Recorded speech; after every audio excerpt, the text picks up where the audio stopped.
you. I want to introduce a friend who I re-met after several years of losing track. And this woman is named Peggy Roalf. And I reacquaintance with her through the New York City Urban Sketchers and a printmaking class run by Karen Bruckner. And I'll introduce her with this short bio.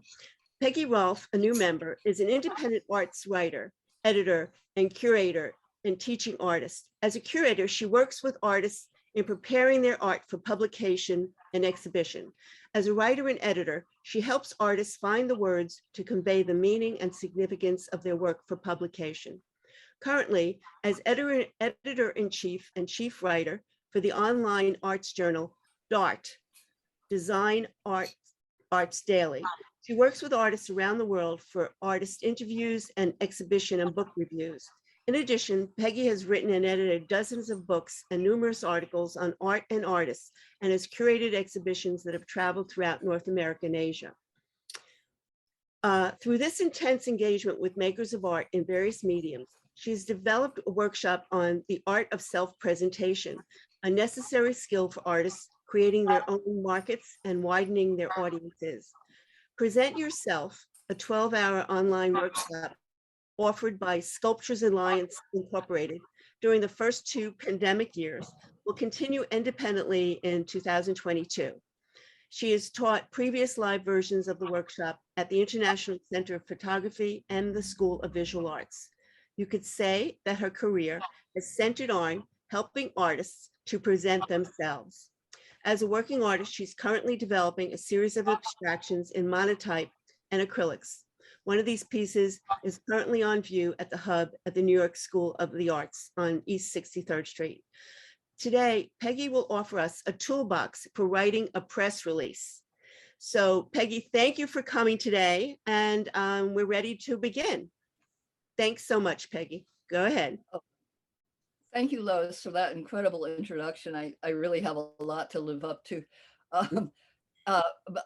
First, I'd like to acknowledge a couple of people. How I came into New York Artists Circle through Lois. I have to thank Yvonne Lamar Rogers, who curated an exhibition at PS 109. And I had actually met her, and I was part of that show. I was chosen to be in that show. And that's how I originally reconnected with, how I connected with Karen Bruckner, whose printmaking workshop that I'm in, and which is how I reconnected with Lois. This is very involuted and I love it. And how I originally found Yvonne Lamar Rogers is through my association with Sculptors Alliance, where I'm a director and secretary. So without further ado, I'd like to share my screen and show you some actual evidence and offer an invitation. It's a breeze. Okay, first of all, I'd like to show you some examples of DART, recent posts that have some relevance to what we're doing here. Women Who Changed Art Forever is this extraordinary graphic novel that talks about, you know, women who changed art forever. It's written by, I'm going to have to read this because this was a while ago. Written by Valerie Grand, who's an art historian, and Eva Rossetti, who's an amazing illustrator. And I've included links to all of what I'm talking about in the chat. If I need to go back and identify them, I will, Francine, but they were like probably before I put them in the moment I opened the meeting. So this is one. But one of the things that I love about DART is that it gives me an opportunity to use amazing art and to present the art of others, you know, through this global format. It actually, through social media, it really does get a lot of visibility. Bookstores. New York City's amazing independent bookstores. This is the mother of them all. I do it every year. And it really is pretty much every single one of New York's non-big box bookstores. And when I put it up, it really takes a long time to do. So as a public service, I generally post it 2 or 3 times during the holiday. And I always get people writing in to give me updates of anything new or anything that's moved. So it's always up to date.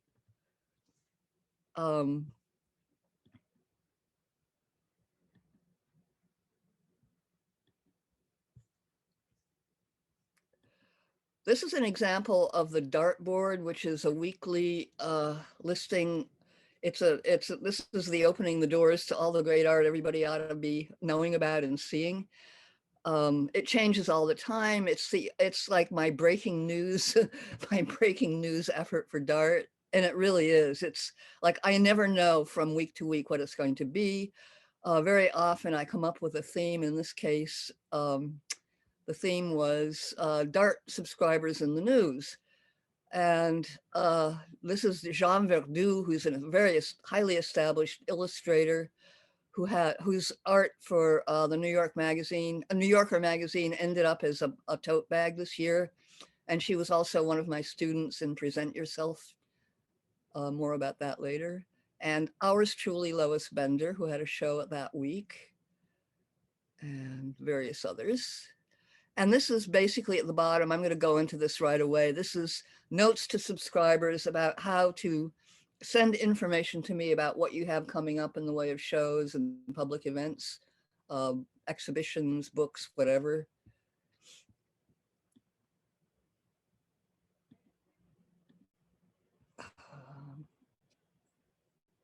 And women of abstraction, there was a moment in November when women in abstraction were everywhere, from the Whitney Museum to the Guggenheim with Etel Adnan, and the Whitney Museum with that incredible print show that I think is still up.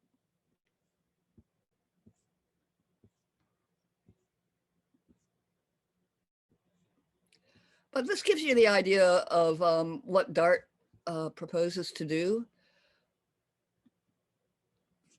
Oh, and this is, yeah, I really want to show this. This is today. This is like again, another one of those mother of them all pages. Peter Cooper is an extraordinary illustrator. He's been writing Spy versus Spy, for decades. He teaches at Harvard. He's an amazing artist. He actually previewed his second most recent book, Oaxaca Journal, when he took his family there for 2 years. And he actually created the book by writing posts for Dart once a month for almost, 6 or 8 months, I think it was. But he now has this incredible show about bugs at NYPL. It opens tomorrow. And the book will be coming out sometime in the future. And this is like a full-on Q&A with the artist and information about the show. So that's pretty much what Dart does. And without further ado,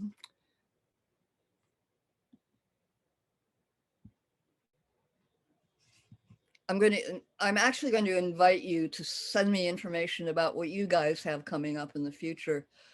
I'm always looking for what's happening. I always want to know about people who are doing things that are unique and interesting in some ways, and also getting the word out about possibly less recognized artists who are doing amazing things.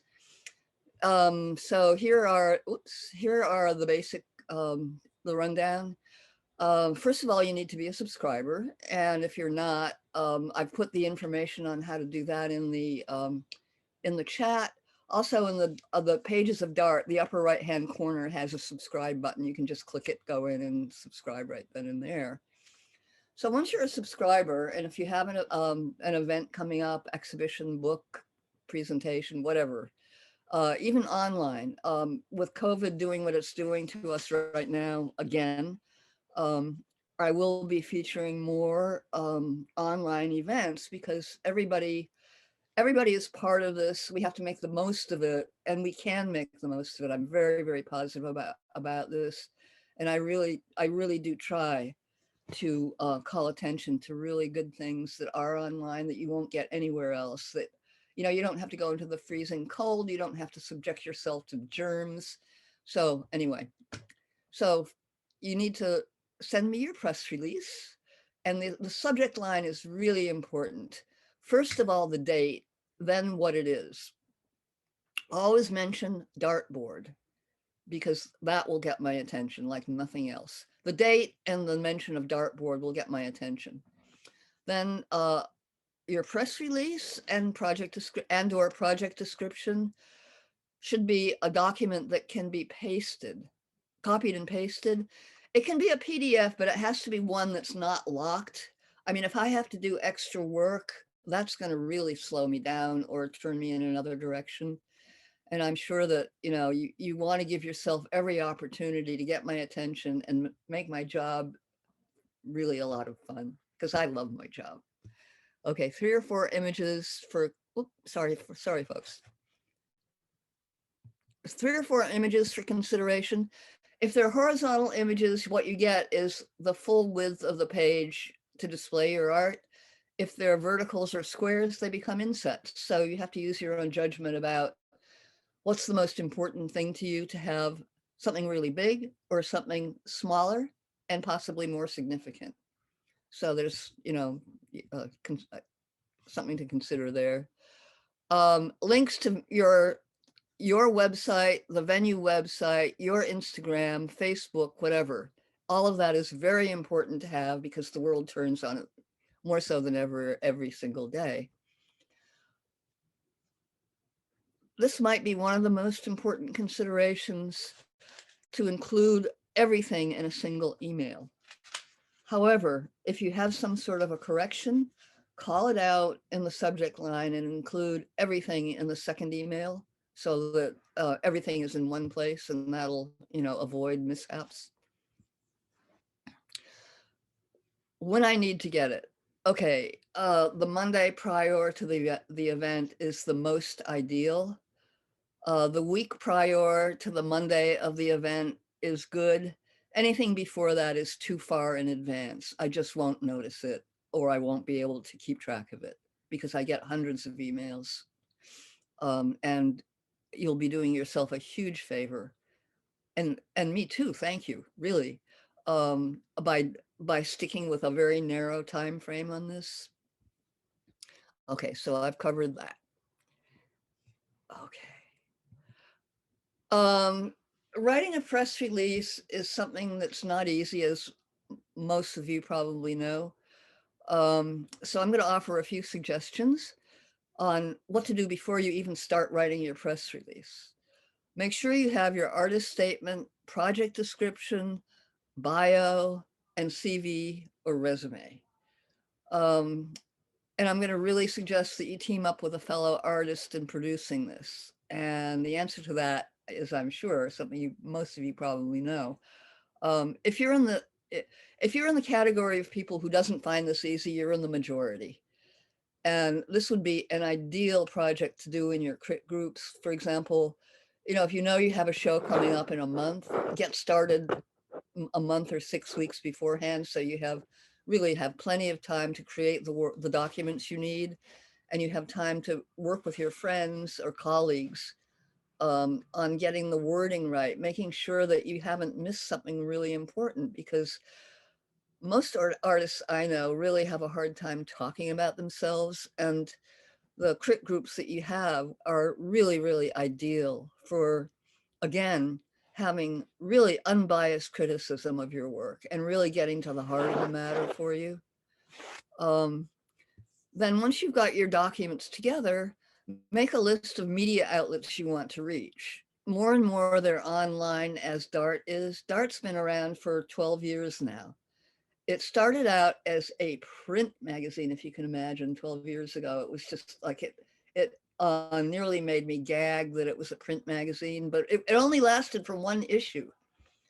And I was very lucky in that for the one and only print issue, I interviewed Steve Brodner, who's an incredible political illustrator whose work is all the time in New Yorker magazine and like major media around the country. Politics is his lifeblood. And so that was really fun. Once you have a list of media outlets you want to reach, really, really study their posts. try to see what they do and how they're doing it, so you can tailor your outreach. If not in your press release, in your email in which you're reaching out to them. I often get people sending me information that has absolutely nothing to do with what I do in Dart. And it's to me, it's sort of shocking, but I guess it's not as, I guess it's much more commonplace than you might think. If the media outlet has submission guidelines, which is, it's becoming more and more rare. Submission guidelines are sort of almost an elephant of the print media, but they do exist in places. I think Brooklyn Rail has it, but to be honest, how many people read Brooklyn Rail? I mean, everything is so long. I like Brooklyn Rail better online than I do in the print version. I'm not sure how everybody else feels about it. It'd be interesting to know at some point. So right now I'd like to go ahead with a sample press release that I put together. This is the kind of press release that I like to get. I like to know right off the bat who, what, where, when. And I'd like to have a visual preview right off the bat. I don't want to have to go through 6 links to find out what I'm being invited to look at. I want to know before I read anything what it looks like. And I'm sure I'm not alone that way. I mean, what it looks like to Dart is the most important thing, because Dart is a visual medium and I love great art. I also really, I have to say, and I'd like to add this to the idea of the crit groups, I also really like art that makes me hate it on first sight, even though it's, if it's highly accomplished and I hate it, I really want to know why it turns me off. And I'll go out of my way to find out. And oftentimes I find myself writing for Dart about something that originally totally turned me off, because when I turn the rock over, I find something that's really important. And that's why it was so unpleasant to me on first glance.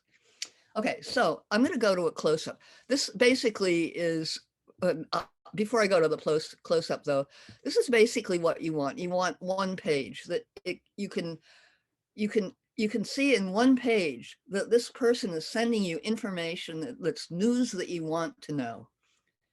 It doesn't look overwhelming. It looks like it's organized. It looks completely professional. And I really want to read this. So in the next slide, this is the second version, which is, okay, let's say you've sent out your first press release and you've gotten some attention. You might want to send out a second press release, which has an additional paragraph that has a quote from, some media outlet or a critique that has meaning that would give, the next person a reason for wanting to know more about this. So this is like as long as you would ever want it to be. After that, it's too much. It becomes something for your website or something for another medium. It becomes like a project description rather than a press release. So like in brief, this is a close-up, and I really have to credit the artists from whom I borrowed this material. This is an artist named Libby Metliff. She's she's had a several decades long career. Her daughter is an artist, a fully fledged artist. Together they had an exhibition in Brooklyn maybe a year and a half, 2 years ago. And a major Chelsea gallery has just picked her up at this stage in her life. It's very, very exciting. Her work is extraordinary. I've included in the chat a link to her website where you'll find an interview that was recently done with her. And she talks about how the pandemic totally transformed her approach to her work and her art. It's really, really inspiring. So in any case, first paragraph, you can see what it is. And by the way, this document is being distributed through the listserv, so you can take a screenshot. Please feel free to do that, but it will be in the listserv as a document that you can actually use as reference. So first paragraph, you can see you basically restate what's in the heading: who, what, when, and where. The second paragraph is based on the project description. It says, it gives an overview of the second and third paragraph, basically, is based on your project description. It gives an overview of what the body of work is and how it's being presented. The third paragraph is based on your artist statement. It's a more personal view of the work, preferably as seen through somebody else's eyes. And that's where your crit groups will come in handy as you develop your documents for doing this. And this can be a little bit more evocative, a little bit more, you know, a little bit more showy, designed to really kind of get your juices going for the visuals. Then in the next paragraph is just a recap of who, what, when, and where with links. Very, very important to have the links. Repeat the links wherever you can. Make it easy for the person you're sending this to. Really, they will love you for it, honestly. Then if you have an event coming up, this is a reiteration of what's in the first 5 lines. Save the date. If you have an event coming up, whether it's live, online, whatever, include it at the end with the link. Then your bio. And then I'm sorry, it doesn't show here, but then this is the artist's bio. And then following that is like a few lines about the venue. That's also very important. Always very important to highlight the good people who are making your art visible with links. And so that's that. And I would like to invite whatever questions you might have. Peggy, fantastic. Thank you so much. This is an excellent presentation and so much food for thought. And I'd like to jump in and start off with a question. So, Okay. You know, as the New York Artist Circle.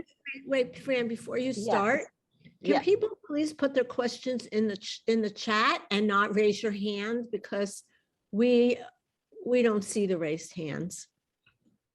And that's much appreciated. Right. And even if it's too long a question to write the whole thing, you could say, it's me, I have a question about this. Yeah. But if you can put it in the chat, that's even better. So as a group, the New York Artist Circle has been curating shows for years now together.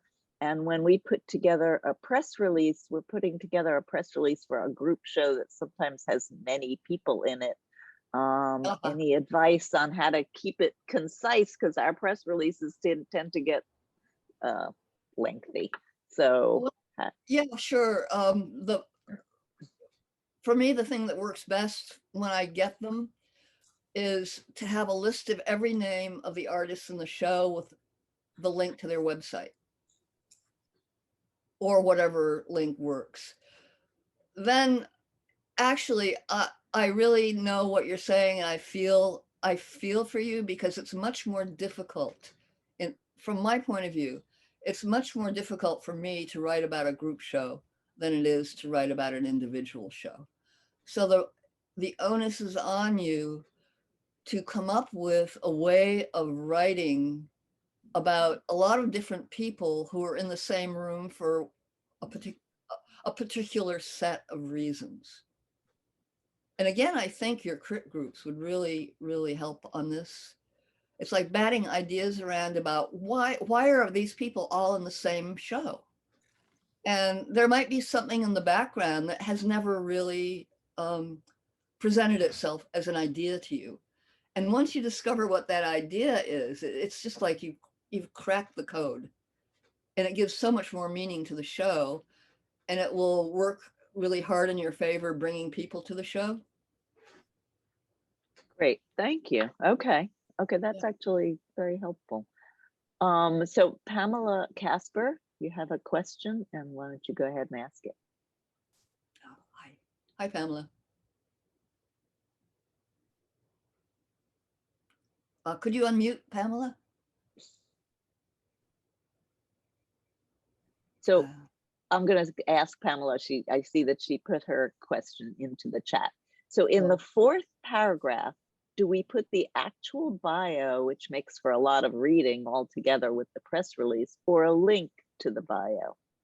You can do, if you want to use a link, I would say put the first couple of lines of the bio and then more with the link. Really? Because you said fewer links, the better, or the fewer clicks? Oh, no, the more links, the better. Oh, okay. Then if we put the actual bio, how long would you recommend that it be? Obviously, Pretty much you don't want to add, I'm sorry? pretty much the length of what you see in the sample. Okay. You don't want it to be really long-winded. Highlight the most important things. Oh, and I didn't mention, but I'll be giving the Present Yourself course again, probably starting in February. And I'll let you know when that happens, because we go into all of this in huge detail and we work as a group. The bio it's very interesting. Many artists really, really have more trouble doing their bio than they do their artist statement. I mean, you're digging into yourself for this, and you really have to look at yourself in ways that you probably haven't done so much. But it can be done. And when you do it as a group, it's much, much more productive and it's less painful. Thank Okay, you. thank you. Carolyn Golden has a question about, in your example of the press release, there was a black button. There's a black button that right. says click here for preview, but I'm not, Carolyn, can you unmute and tell me exactly what your question is for Peggy about that? Sure. Hi, Peggy. Thank you so very much for this font of information. So I'm just curious, a click for preview, is that linked to examples of your artwork or your project? Yeah. What? Okay. It should be linked to what's in the show. Okay. And Only is this nothing else but what's in the show. okay? So, and this press release comes to you, would go out in the form of a Word document or in the body of an email? It could be a Word. It's better it be a PDF that can be copied and pasted. It should be a PDF that's not locked. Okay, so then, but the links that would be live though, would those? They have to be live. Excuse me? And if you can't do that, if you don't know how to do that, you can use a Word document. That's perfectly a text document or a Word document. Yeah, no, I know how to make it live. I just wanted to know the correct format, what would be appreciated. Yeah. Okay. If I may reiterate, where I don't want to get links is in the email that you're sending me. In the email that you're sending me to introduce your project, I don't want to have to plow through links. I want to see everything in one rather brief email with the attachments. Okay. Yeah. And I'm not alone in this, believe me. When I was at Aperture for 12 years, and I worked very, very closely with the publicity department, for all the obvious reasons. And I learned so much doing that. And the first thing I learned from Andrea Smith, who is a top rate PR person in the city. She mainly works with photographers. I mean, she only works with photographers, basically. She said, you know something? NPR is going to love you. They want content, and this is great content. Like, who knew, And I want great content. You're doing me a huge favor by sending me information that I need to know in a way that I can know it. Like, it makes my job better, not harder. And this is what you really need to keep in mind when you're reaching out to media people. You want them to make your job, you want to help them make their job more fun to do, not harder. Fantastic, thank you. Linda Stillman says, great presentation, Peggy. We all echo that. Where and when are you offering your workshops? Okay, I'll probably start offering it again in February. There's a lot going on in January. I just can't possibly do it. And I distribute the information through Instagram, and of course I'll distribute it through Artist Circle. And once I start doing it, if it catches on, I'll just repeat it every month until I run out of people who want to take it. It's really fun. It's really a blast, believe me. And you'll Great. meet people. You'll meet people from all over. Excellent. Ali Berman asks, what is your feeling about photos in the press release? Thank you for your informative presentation. Examples really help visual learners. Yes. So yeah, how do you feel about photos in the press release? Releases, you know, there are no rules, and all rules are fine. If you want to include photographs and have a multi-page press release, that's fine. I can actually what I'll do is I'll add into the chat, I hope before we, yes, I can do this before we leave. I'll add into the chat one of Andrea Smith's press releases. She uses a lot of photographs. And she's an absolute, you know, she's top of the form when it comes to putting a press release together. So even though it's photography, I mean, I'm sure there are plenty of photographers in the group, but you can just imagine it being art as well. So I can include that. Let me make a note. Peggy, we're having trouble putting in the document of the press release that you sent me. We're having trouble, both Fran and Eileen and I guess the chat's not accepting how we put it in. So we're going to send it on the listserv. So if you send me what you want to be sent out, and then I'll send it all together. And thank you for such a fantastic overview and insight from an arts writer that you've given us. Thank you so much. I'm absolutely thrilled to be part of this group. I know it's going to make a huge difference in my life, and I'm really glad to be here. Thanks.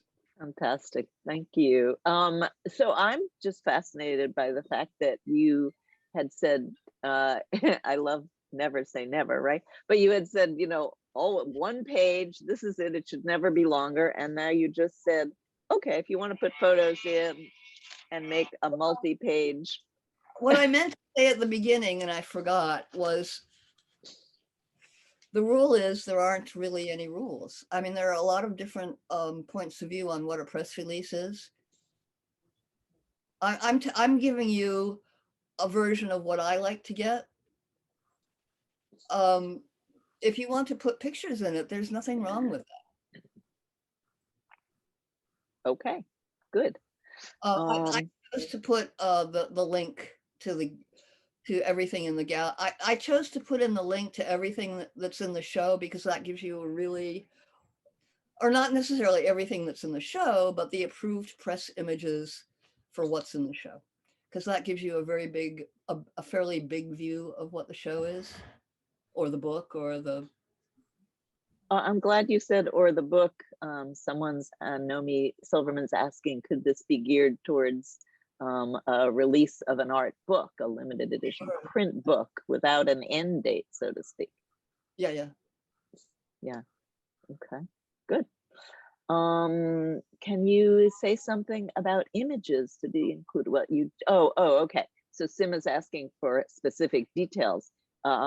Should they be 72 DPI, pixel width, length, minimum, maximum file size? What's your thinking about the details of the images? That's a good question, and it's not an easy one to answer. You want to include images that are high enough resolution. If it gets picked up in print, it's going to look good. For online, 1 megabyte files are generally enough. If it's going to be print media, then let's see, 3.5 megabyte files are generally good. If it gets picked up and they want bigger files, they'll ask you. That makes sense. That makes a lot of sense. Thank you. So yeah, you don't want your email to be so overloaded with megabytes that it can't be opened. Right. We've all had that experience.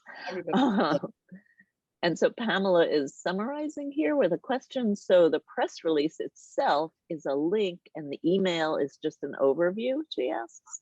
No, the press release should be an attachment.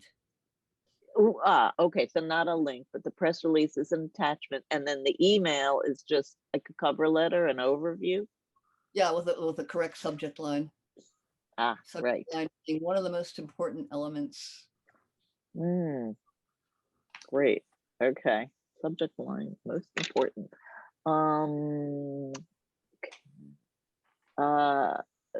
Sim is asking, will your series of workshops be done through the Sculptors Alliance?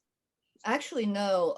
Sculptures Alliance has suspended online courses for the moment, and there will be more news of that coming in the next couple of months. Okay, thank you. And Barbara Lubliner says she took your course through the Sculptors Alliance and highly recommends it. Thank you so much for a great student. So, these were already answered. So when you send your press release, the format, MailChimp, a Word document. Yeah, what do you think about MailChimp and such like that? I don't exactly have an opinion about that. A lot of people just they use it and fine. I don't, but that's fine too. I have a Okay, question. go ahead. My question is about a subject line, Peggy, because sometimes we are creative with words, or we have that sense of what we think a headline could be. It happens to many of us. Some of us are more prosaic, but what catches you with a subject line, or you appreciate any creativity in it, or should it be more straightforward? What are your thoughts, please? Well, from my point of view, and I'm speaking strictly from my point of view, I'm deadline driven from my day job. The date is the most important thing to me, because it makes me, I make a decision immediately. Is it now or is it later? If it's right now, I delete it because I can't do anything with it. And that's very important for you guys to know if you're going to be sending me stuff. I think it doesn't hurt to reiterate the narrow window within which I want to receive information. The latest would be the Monday before the event, and the soonest would be the prior Monday, the week before.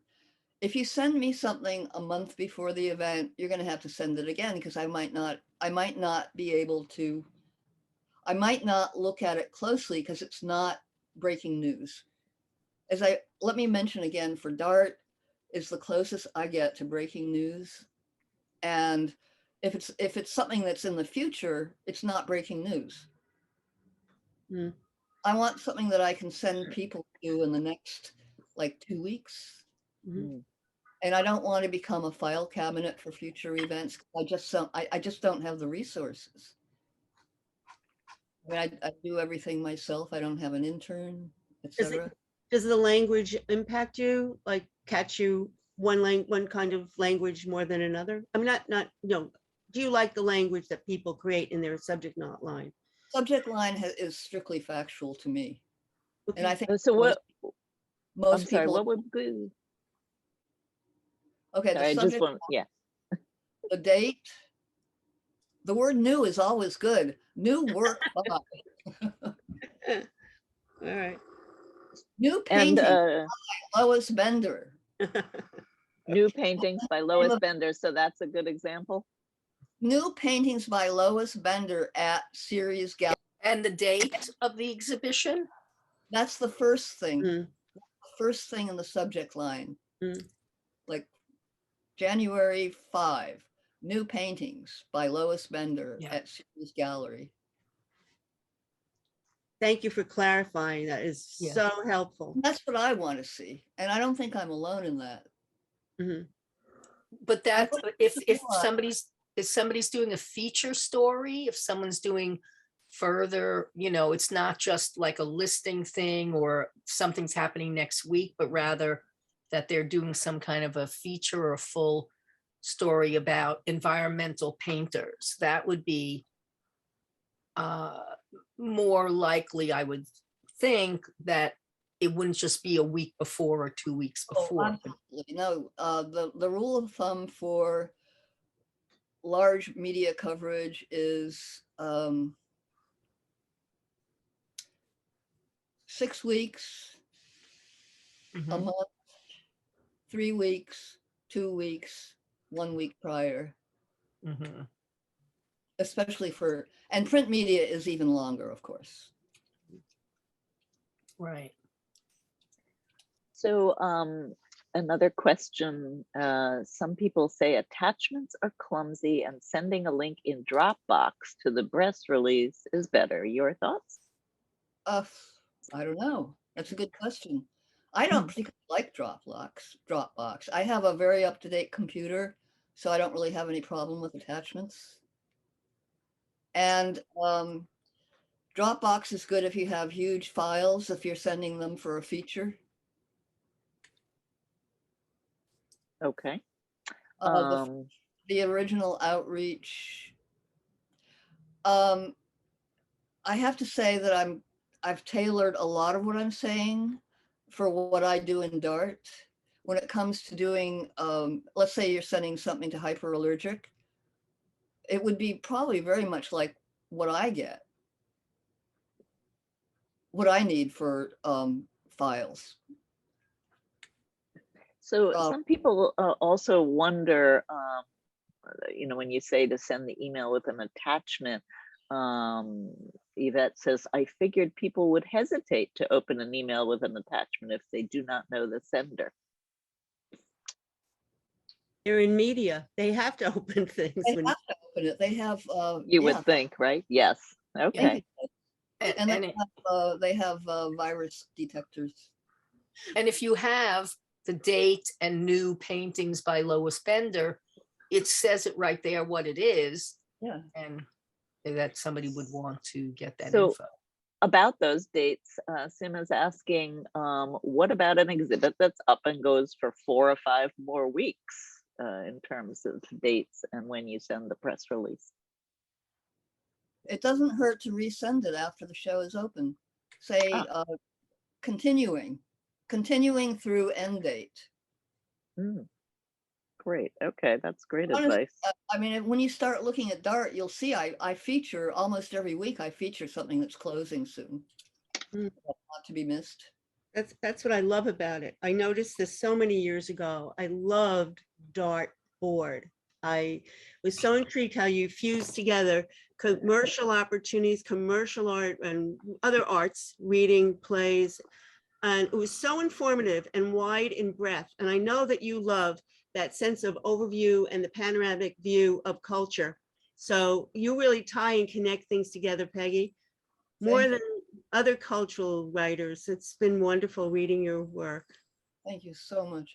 Actually, one of the things I didn't want to show too many examples, but if you go into the Dart archive and find my review of the Beyond Surrealism at the Met, I love beating the New York Times on articles, and I did. I actually got the page out the day after the show opened because I had the PDF of the entire catalog to draw upon, and that was really a fun page to do. And it was surprisingly easy for me because I love the subject and I had everything I needed to do the page. It was a full-on review, not a dartboard thing.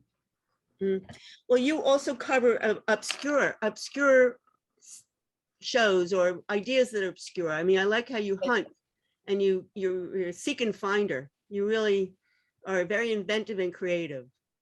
Thanks, Lois. Yeah, it's a question of always reinventing my day job, so it keeps me busy. As an artist and a writer, the duality is incredible because you really extend and share your thoughts because you do it through the writing, and a lot of artists are discovering their many sides. Yeah. So it's a wonderful thing to see. A lot of artists who use writing to stimulate their art making. And Barbara Sherman writes a blog, and several people have running blogs and commentary. So we're more than just the paintbrushes. Yeah, exactly. I mean, Actually, I put that question in the chat about blogs, about a weekly blog. Oh, great. Thanks for mentioning me, Lois. Yes, certainly. Well, it's like we need a part 2 in the future, Peggy. Oh, absolutely, we can do that. I think that's absolutely true. Peggy Roalf, thank you so much for joining us and for giving this excellent presentation. We need to end the meeting formally, but if you have a little more time, Peggy, and if people are interested, we could go on for a few more minutes. Absolutely, no problem with that. Fantastic. So let's see. Well, first of all, someone's asking, are the workshops available on Zoom? They will be on Zoom until Okay. until we come to a different pandemic situation. I was hoping to give them at PS 109, but for now, I'm just not doing anything public. Okay. We certainly understand that. That's why we're meeting on Zoom. Okay.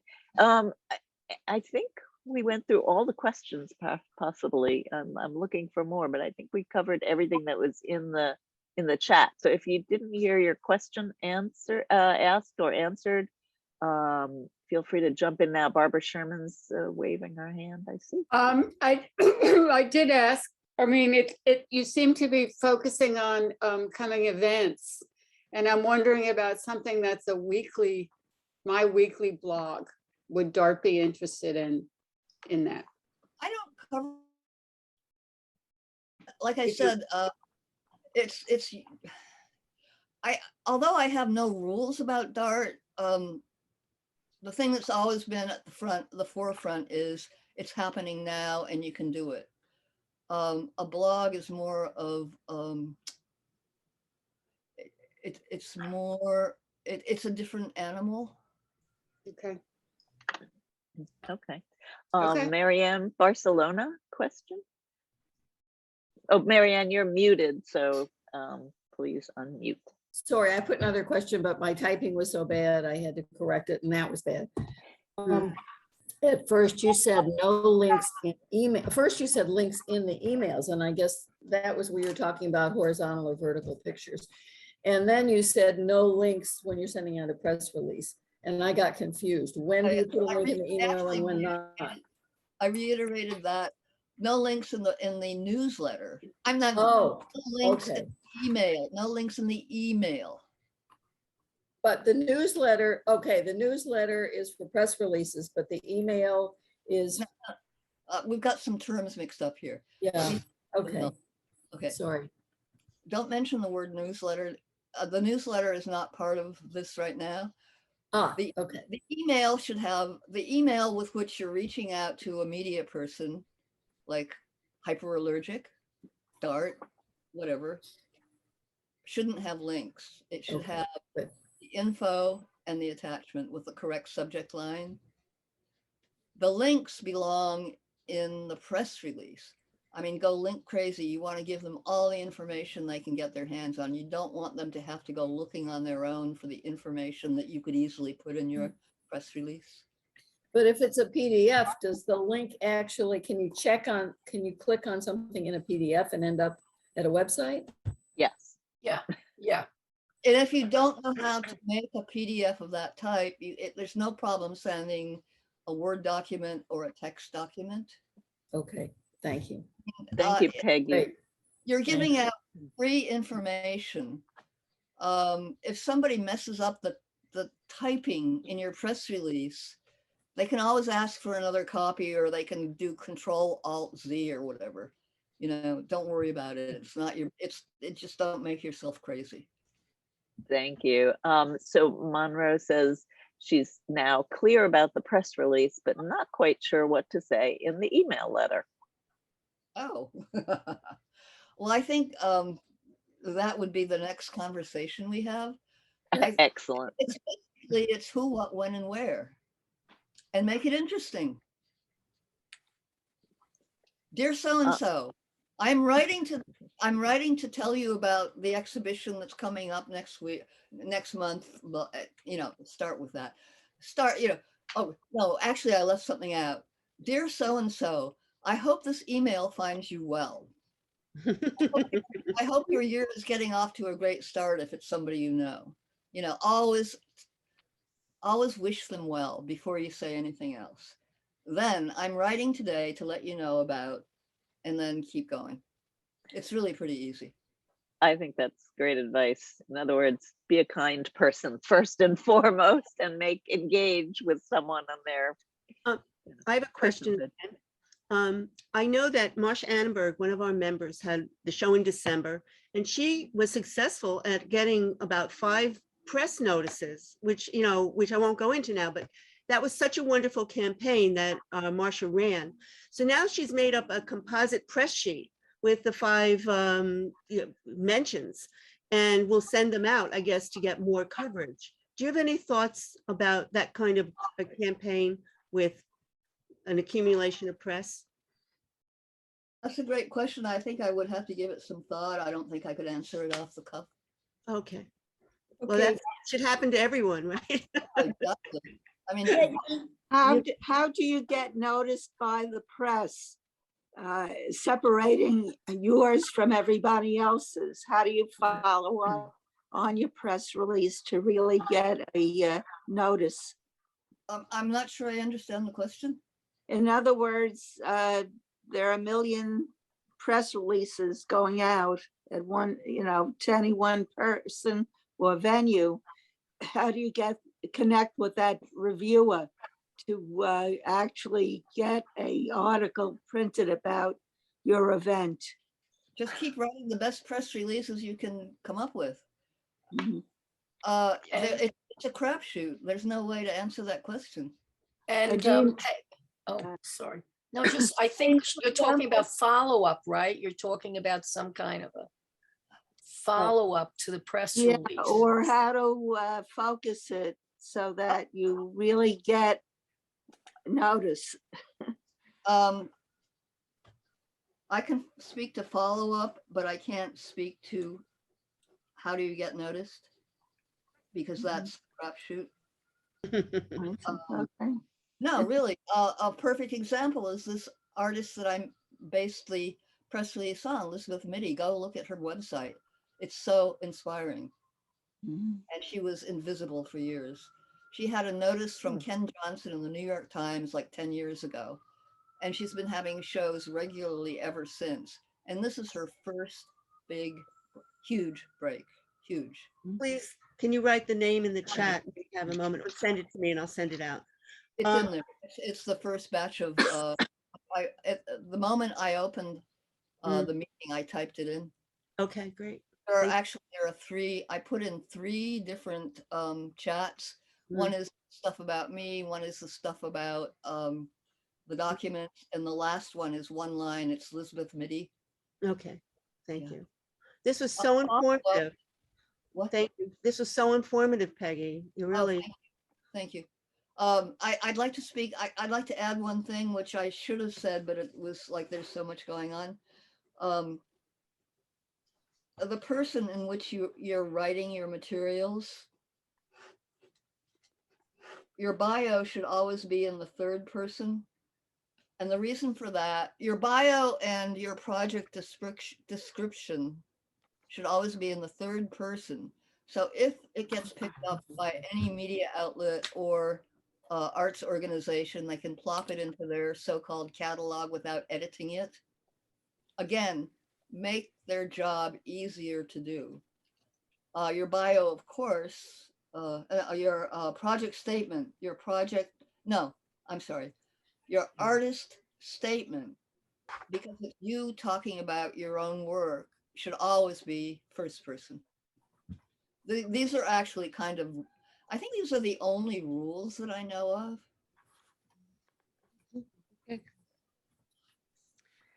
Peggy, thank you so much. This is wonderful. And I think that if people have more questions and want more information, well, there's a simple way to get it. You can sign up for Peggy's class, which will be coming up in February. And thank you so much, Peggy. You've been so generous with your time and your information.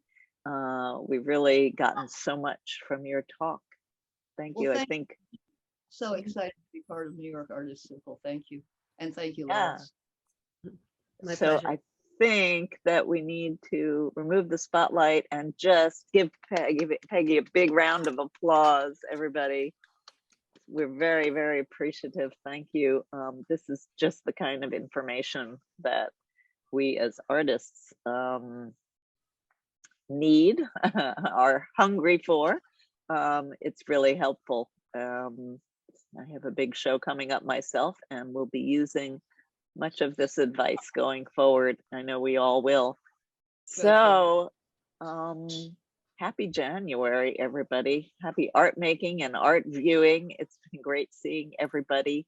And we look forward to seeing you again in February. Where Come we to the will have, groundhog, come to the groundhog opening. yes, that will be before the next meeting. So And, yes, and, we will post that on the listserv. Yeah. and congratulations to the artists in the city show and Basco Van Core's curation. And we're going to develop that PR. We're going to do publicity in February. So please, anyone who wants to contribute, come and help us. We're going to go through lists and work on that. Thank you. Absolutely.